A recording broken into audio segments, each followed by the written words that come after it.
परम सुखदं केवलं ज्ञानमूर्तिं द्वन्द्वातीतं गगनसदृशं तत्त्वमस्यादिलक्ष्यम् एकं नित्यं विमलमचलं सर्वदी साक्षिभूतम् भावातीतं त्रिगुणरहितं सद्गुरुतं नमामि। प्रगट गुरु हरिहर जीवन घटो घट बोलनार લાડ લાલ કહ્યું અને મારું તજે તો મળે નહીં તારના મેરા મુझ में कुछ नाय जो कछु है सो तेरा तेरा तुझको सौंप दिया अब क्या मेरा बोली सदगुरु महाराजની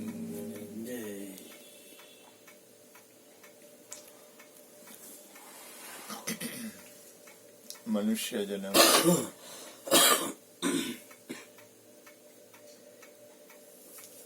સ્વતંત્ર છે.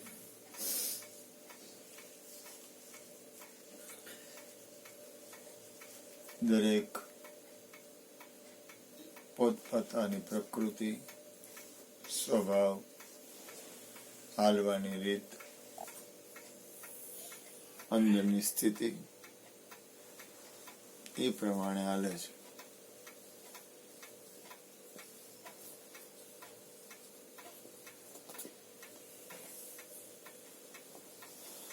જેવી જેને ભૂખ લાગી હોય એવો પ્રસાદ લે.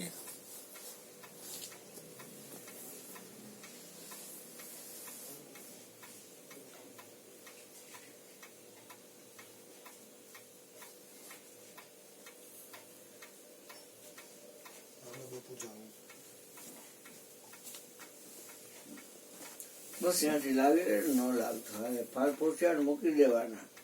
ગુરુ એકને જ પકડવાના. અમને દુઃખ નહીં લાગે હો ભાઈ.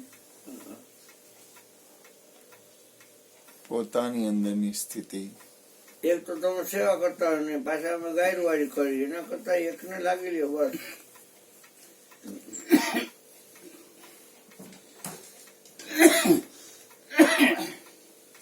પોતાની અંદરની સ્થિતિ, પોતાની અંદરની સ્વભાવ અને પ્રકૃતિ, પોતાની અંદરની જે હાલવાની રીત એ સ્વતંત્ર છે.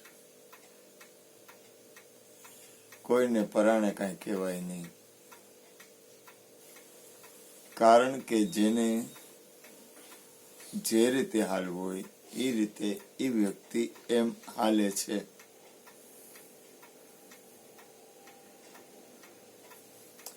મહાપુરુષો પછી છેલ્લે પોતાની અંદર વધારે ધ્યાન આપે છે, કારણ કે દરેક સ્વતંત્ર છે.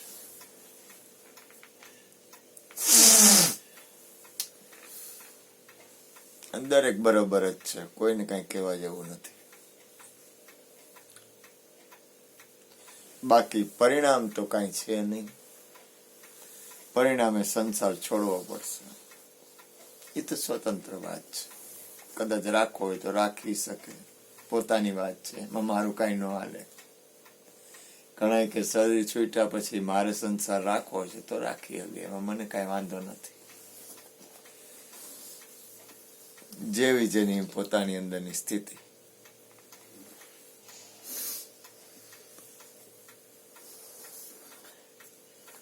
બાકી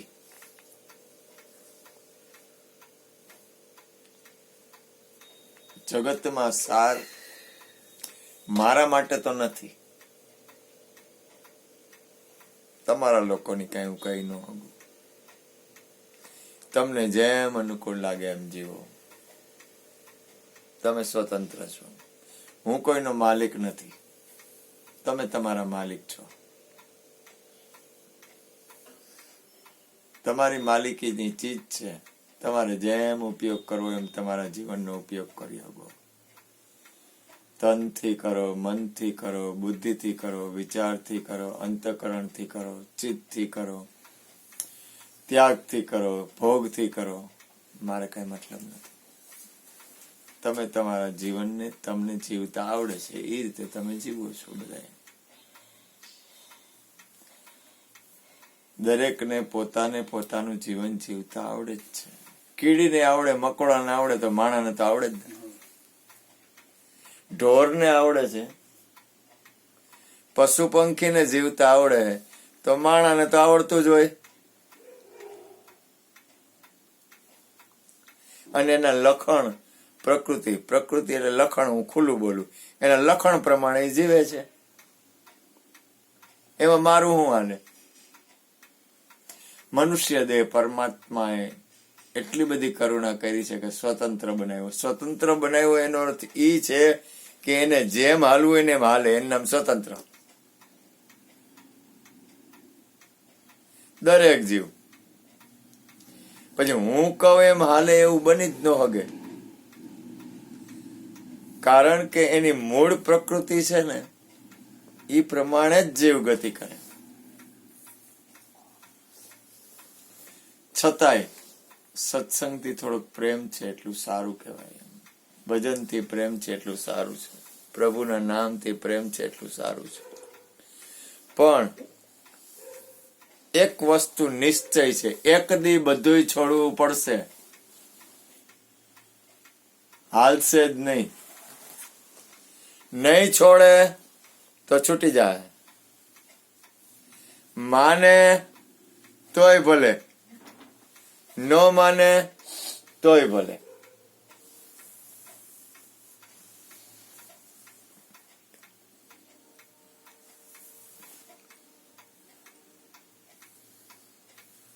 આત્મકલ્યાણથી શ્રેષ્ઠ આ વિશ્વમાં કાંઈ નથી એવું નક્કી થવું જોઈએ.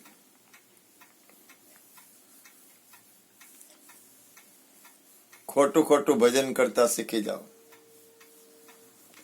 કોઈ કાંઈ કોઈને બંધવી દેવાનું નથી. ભૂલ ન કરતા. તમને એમ હોય કે છોકરા બંધવી દે, કાંઈ બંધવી ન દે. બાયડી બંધવી દે, કાંઈ બંધવી ન દે. ભાયડો બંધવી દે, કાંઈ બંધવી ન દે. દરેક પોતપોતાની મૂળ પ્રકૃતિ પ્રમાણે હાલે છે. કોઈથી રાગ દ્વેષ કરવાનું શીખવાડતો નથી. રાગ અને દ્વેષ સાથે મારે મતલબ નથી. પણ એક વસ્તુ નિશ્ચય છે કે પોતાના આત્માના કલ્યાણને ચૂકવું નહીં. તમારી મોજ, તમારે જેમ કરવું એમ કરો. તમે તમારા માલિક છો. તમને ઈચ્છા પડે માલો. સ્વતંત્ર છો. આ એક સપનાનો ખેલ છે. એ વાત થોડીક સત્ય અને કડવી છે. કારણ કે જગત સપનું માનવા કોઈ તૈયાર નથી. શક્ય જ નથી.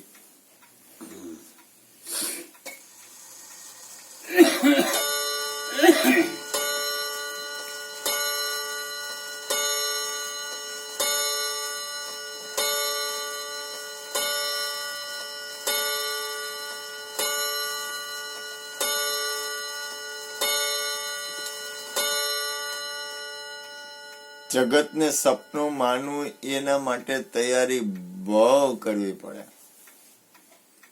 તો કે અંતઃકરણમાં જાગવું પડે કે આ બધું સપનું છે. એ બહુ અઘરું છે. માણસ એના જીવનમાં મૃત્યુના પ્રસંગો જોવે છે, અનુભવે છે,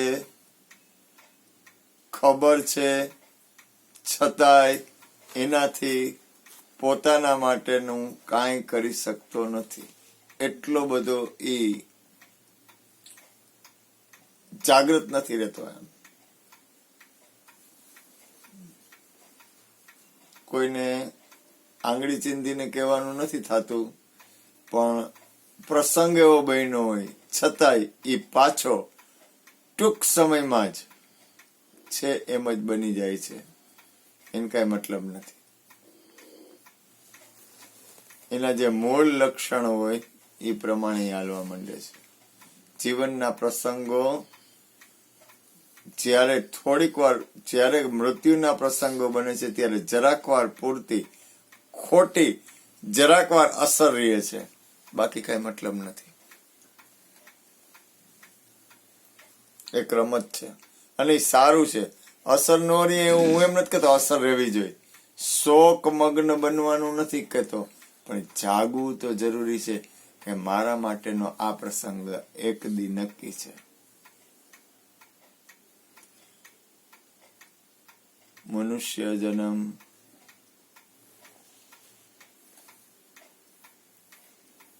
બહુ અમૂલ્ય છે.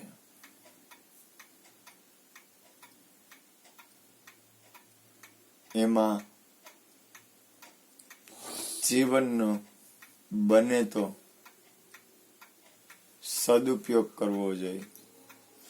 એથી વિશેષ થોડુંક નજીક લઈ જાઓ તો મને એવું લાગે છે કે બ્રહ્મ મુહૂર્ત ક્યારે ચૂકવું ન જોઈએ.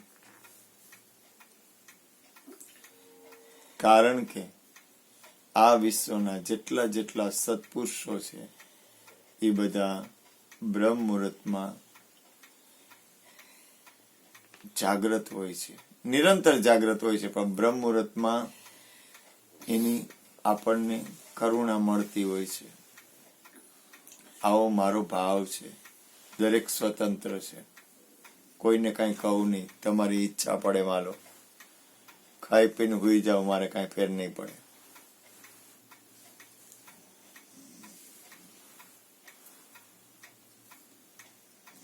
પણ બ્રહ્મ મુહૂર્ત એક એવું છે, ઈ સમય જો થોડુંક જાગી શકાય તો ઈ સમય છોડવા જેવો નથી. મારો અંતરાત્મા આવું કહે છે.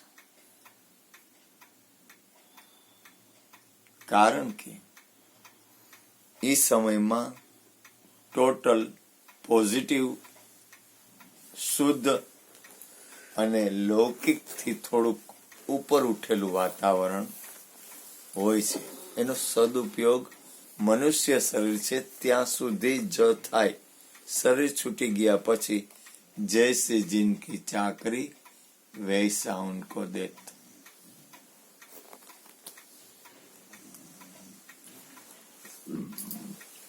બ્રહ્મ મુહૂર્ત નું ભજન છે એ સવાયું ભજન છે.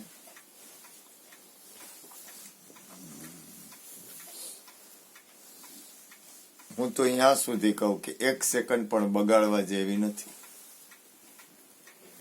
કારણ કે મૃત્યુ સમયે કોઈની લાગવક હાલશે નહીં. મૃત્યુ સમયે મારી ઘરવાળી મારા બદલે મને સપોર્ટ કરે, મારા મા બાપ મને સપોર્ટ કરે, મારા છોકરા મને સપોર્ટ કરે એવો કોઈ કાયદો છે નહીં. મૃત્યુમાં કોઈની લાગવક નથી.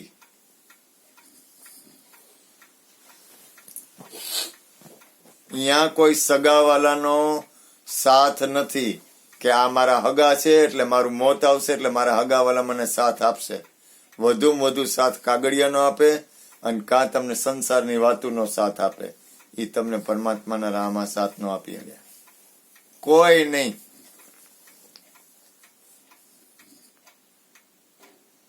અને જાવું પડશે એકલું, એમાં છટકબારી હાલશે નહીં.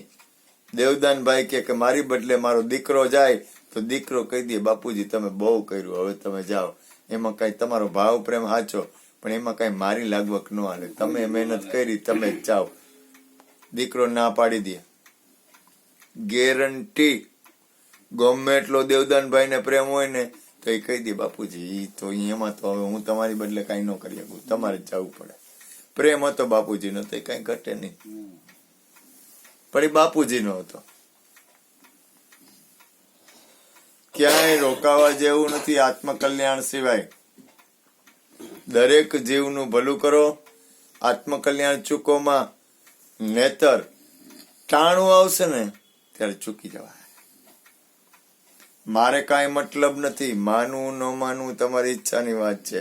તમારે જેટલા મોહ કરવા હોય એટલા કરો, મારે કાંઈ બગડી જવાનું નથી. મને મારા ગુરુએ એટલો બધો સ્વતંત્ર બનાવ્યો હોય ને કે મને કાંઈ તકલીફ પડે એવું નથી. મારું અંદરનું ભજન નિરંતર ચાલુ છે. મારું અંદરનું ભજન નિરંતર ચાલુ છે. મારું ભજન સદગુરુની કૃપાથી અટકવાનું નથી, અટકવા નહીં દઉં. ખોટું ભજન તો મારે 24 કલાક ચાલુ જ છે. દેવદાનભાઈ, ખોટું ભજન મારું 24 કલાક ચાલુ છે. કેટલી કલાક? હું 1 સેકન્ડ બગાડવા માંગતો નથી. સફળ થાવ ન થાવ માલિકની મરજી. તમારે જેમ કરવું એમ કરો, તમે તમારા માલિક છો. ન માનો, મને કહી દો અમારે કાંઈ અડે નહીં ઉઠે તો એ મને કાંઈ ફેર નહીં પડે, કારણ કે મારે કાંઈ લેવા દેવા જ નથી, મને ખબર છે. અમે અમારી પ્રકૃતિ પ્રમાણે હાલશું તો હું રાજી છું. તમારે મોજ કરવી એમ કરો, હું મારી ફરજ બજાવું, તમે તમારી મોજ કરો. બોલો સદગુરુ મહારાજની જય.